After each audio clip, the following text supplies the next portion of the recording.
How do you feel about the first couple months of the Trump administration? What do you think of all of his executive orders and the budget cuts resulting from Elon Musk and his DOGE team? Are you celebrating the demise of wokeism and the scourge of DEI? Or do you think Trump is going too far and destroying systems he doesn't understand? Clearly, the pendulum is now swinging in the other direction. Is this good or bad or both or too early to tell? I want to talk about this today and let you know where I stand. Hello and welcome to another episode of Questioning Woke Psychotherapy. My name is Michael DeWan Herrick and I'm a psychotherapist and a life coach in private practice in London. I've been offering a critique of critical social justice ideology and woke activism and its takeover of the psychotherapy field in weekly videos for the past 20 months. Along with my criticism, I've also attempted to steelman it and recognize its good intentions. Yet, despite its ostensibly good intentions, its deconstructive rampage against everything it has deemed oppressive destroys systems it poorly understands. Wherever it swings its sword, it causes division rather than unity and a viable path forward. So, despite my reservations about Trump's character and ultimate motives, I've been hopeful that he would tackle the excesses of the woke movement. In spiral dynamics terms, I hoped he would restore some health to the spiral by protecting the function of the blue meme from the shadows and pathologies of the green meme. If you aren't familiar with spiral dynamics, this just means protecting the value of tradition from the well-meaning but destructive assault on hierarchy and social norms in the name of equality and freedom. If you're interested, I have included in the description a link to an earlier video I posted where I talked about the culture wars in terms of spiral dynamics. As the weeks tick by, it seems to me that Trump and his team are becoming the mirror image of the woke. I mean that in this sense. Armed with their good intentions, they're attacking a system that they don't understand. They're on a rampage of destruction, the consequences of which they have not considered or anticipated, much like the woke. It was too much to hope for, I know, but I had hoped addressing the malignant excesses of the woke would be more like a surgical procedure approached with a scalpel and a steady hand. Certain things would be identified, isolated, and removed, as a surgeon would remove a tumor without causing damage to vital organs, severing nerves, or slicing major blood vessels. I know, this is not Trump's style. Instead, it seems he's approaching this as a demolition and has come with a wrecking ball and a chainsaw. These are not the tools to use for separating conjoined twins or removing a brain tumor. DEI has attached itself to many institutions like cancer attaches itself to organs. Unless you believe, like the woke, that it all needs to be torn down, excising it will require precision and care. So I have mixed feelings. On the one hand, I'm happy and celebrating the stemming of the red tide of woke. On the other hand, I'm worried about all the collateral damage. Every meme in the spiral dynamics has a healthy expression as well as a shadow and pathological expression, including the blue or traditional meme. Trump definitely has elements of pathological blue, so we're in a war between pathological green and pathological blue. Cheering for the victory of either one in a zero-sum contest makes no sense to me. It's like choosing what kind of rope you would prefer to be hung by. Even if you are anti-woke and pro-Trump, there are some things that are hard to justify. I can't justify them. What about his blaming of the American Airlines plane collision with an Army Black Hawk helicopter near the Reagan National Airport? He blamed this on diversity hiring without any evidence. Does this not belie a sloppy way of thinking? What about his deletion of 26,000 images from the archives of the Department of Defense, for instance, of the Enola Gay because it has the word gay in it, or people with the last name of Gay, or images recognizing women and people of color who were the first at accomplishing certain things, like the first black military pilots? Does this seem in any way helpful to remove these? Should we not celebrate such things given our history of racism? Can't we be proud of these people and the progress made in race relations? What about removing hundreds of words from use in the federal government? Many of these words are clearly used in the context of DEI and promote its fundamental tenets, but many are used in unrelated contexts. Words like inclusion, barriers, sex, trauma, status, expression, belong, and equity. What other important things can't be said or written now? Is this not Orwellian? How is this any different from the right's complaints about how the left controls language? I believe there should have been empirical research used to justify what is being cut and why. What do the facts say about the ineffectiveness or even the harm caused by DEI? And as all DEI is not the same, are there ways of doing it that yield real and positive outcomes while avoiding wasted spending on things that don't work or cause unnecessary problems? Might we preserve, create, or fund such programs? For instance, Chloe Valdery's Theory of Enlightenment. I'll leave a link to this in the description in case you're interested.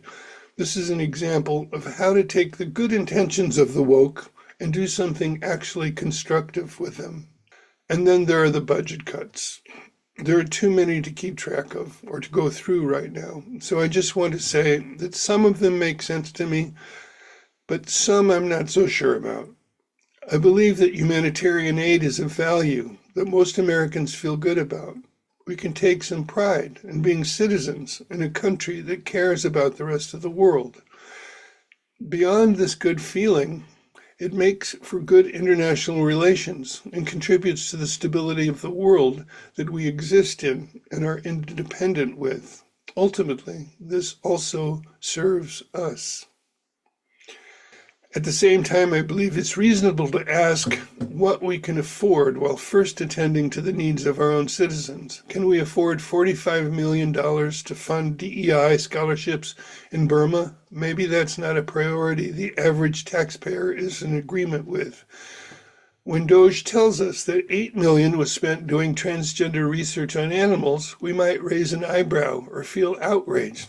But turns out that this research involves using hormones to understand the effects of such treatments on various health outcomes, including HIV vaccine responses, reproductive consequences, breast cancer risks, microbiome changes, neuroendocrine functions, and asthma. When DOGE claims that $1 trillion have been lost due to fraud and misspending, this could also be concerning. Then we learned that according to the Government Accountability Office, only $162 billion was due to improper payments. Is that a legitimate concern? I think so, even if it is only $162 billion. Or what about the $400 million funding cut to Columbia University due to its failure to protect its Jewish students from anti-Semitism?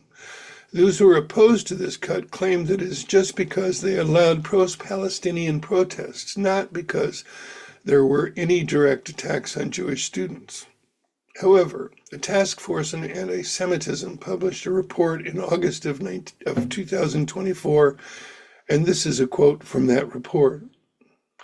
After October 7th, many Jewish and Israeli students began to report multiple instances of harassment, verbal abuse, and ostracism, and in some cases, physical violence.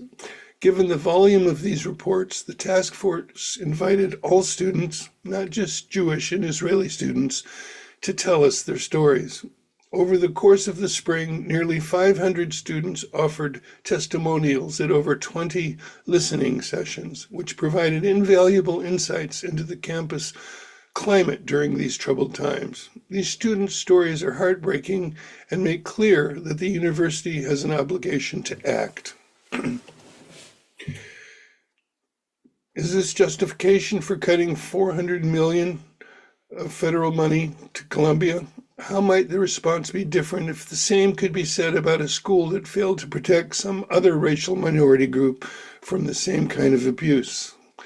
Because the woke like to divide groups into oppressors and oppressed, and dark-skinned people have an intersectional advantage, it is hard to call out abuse perpetrated on the perceived oppressors, even if they are just students trying to get an education. Is that okay? What I'm getting at is that it's complicated. I have heard of many other dubious programs that I doubt most Americans would gladly have their taxes spent on. Are they all DOGE fabrications? I don't have time to research every one of them. I imagine some are fabrications or misunderstandings, but that many are true. What I don't see anywhere is a nuanced conversation about all of this. There are those Trump loyalists and anti-wokers who are all on board with his administration. And there are those who believe everything he does is wrong and the product of evil intentions. Neither side questions their own tribe, their own herd, their own ideological family.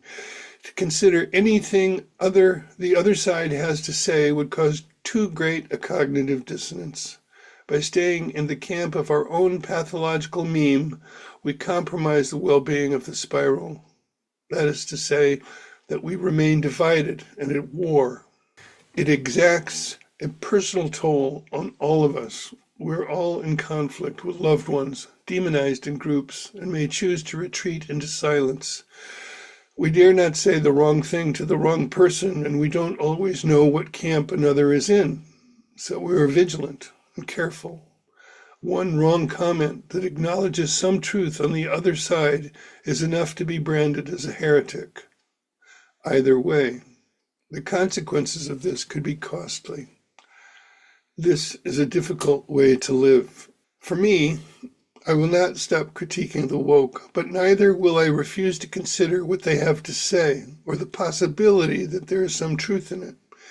As I have said, I am glad that critical social justice or wokeness is being challenged in a big way.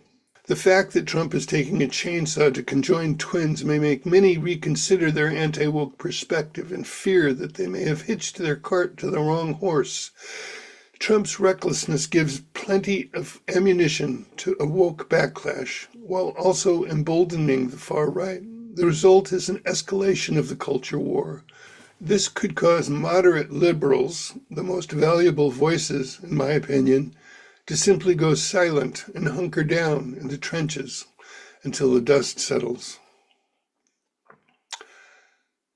I will continue to put out woke critical content. This does not mean that I endorse everything Trump does or how he does it. Yet I reserve the right to appreciate some things he and his administration does while not claiming membership in any ideological camp. I'm curious about what you think. Do you align more with Trump's war on woke, or do you think it is simply a disaster? Let me know in the comments. And if you've liked this video, please give it a like and subscribe if you haven't already. I'm curious to see whether my subscribers increase or decrease after this video. Either way, I've said what I think is true, and I let the chips fall where they may. Until next time, take care of yourselves and each other, and I hope you'll join me for the next video. Bye for now.